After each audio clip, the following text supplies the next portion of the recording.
నేను అత్యంత కష్టంగా ఆ రోజుల్లో నేను ఎమ్మెల్యే కాకముందే 2013 దాదాపుగా 13 ప్రాంతంలో ప్రారంభించినటువంటి ఈ టోర్నమెంట్ ఒక ఆలోచన ఈ ప్రాంతంలో ఉండేటువంటి క్రీడాకారులు ఎవరైతే ఉన్నారో, క్రికెట్ అభిమానులు ఎవరైతే ఉన్నారో, మట్టిలో మాణిక్యాల లాంటి బ్రహ్మాండమైన టాలెంట్ ఉన్నటువంటి వ్యక్తులు ఉన్నటువంటి ఈ ప్రాంతంలో ఒక టోర్నమెంట్ ద్వారా క్రీడల్ని ప్రోత్సహించాలా.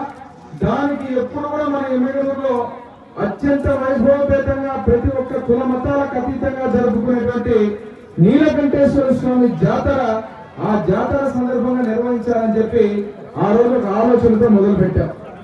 ఈ రోజుకి దాదాపుగా 9 సంవత్సరాలు, అంటే 9వ టోర్నమెంట్ ఇది.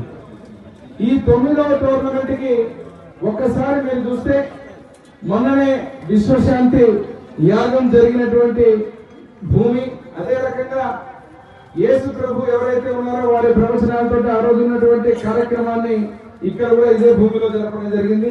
ఇది ఎమ్మెగనూరుకి ఈ గ్రౌండ్ అంటే ఒక సెంటిమెంట్.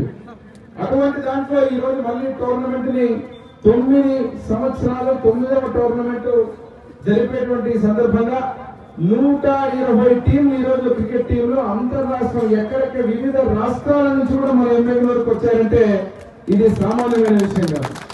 ఇప్పుడే నాకు ఆర్గనైజర్లు చెప్తున్న ఇంకొక సంగతి ఏమిటంటే